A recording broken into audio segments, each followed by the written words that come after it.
We can't stay forever. That's the message in a tweet from President Trump this morning about the ongoing crisis in Puerto Rico. The president slammed the island for its power grid and infrastructure problems that he says were there long before Hurricane Maria hit.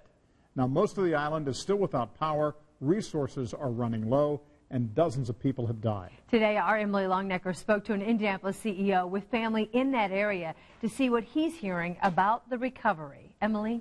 Well, Anne Marie and John, the irony isn't lost on IPL CEO and President Rafael Sanchez. He's the head of a power company.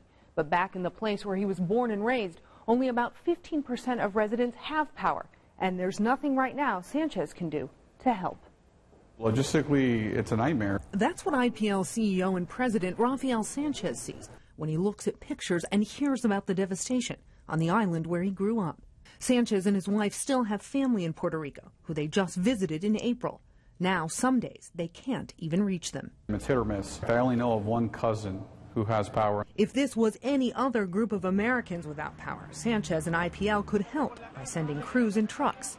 Not this time. We can't drive bucket trucks to Puerto Rico, so we have to coordinate with FEMA, with the military, through a number of different associations. And right now, Puerto Rico's a bit overwhelmed in terms of coordinating all that. The clock, though, seemingly ticking for that coordination and help from the federal government after this tweet from the president this morning. Quote, "We cannot keep FEMA, the military, and the first responders who have been amazing under the most difficult circumstances in PR forever," the president tweeted. My gut reaction is, again, and this is part of the United States, so it sort of is based on the implication that it's not. And so FEMA has always been there. It's expected to be there. We would never leave any other state or territory unresponded to that way. Recovery efforts have been slow going since Maria hit the U.S. territory, home to 3.4 million on September 20th.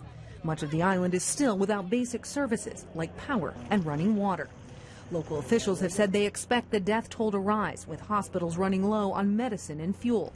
Sanchez says now is not the time for anyone to be playing the blame game or putting timetables on help. We have to think about how do we save lives and how do we mitigate the hardship that is being caused on all these families, because they are Americans. And just like we call ourselves Hoosiers, Hoosiers are Americans. You say Puerto Ricans are Americans.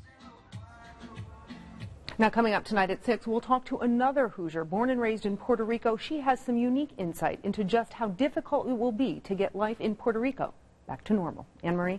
Thank you, Emily. Right now, more than 80% of Puerto Rico is without power. Officials expect that number will drop, but not by much, down to 75% by the end of the month. They're estimating it's going to take about 6 months to completely restore power to the island. President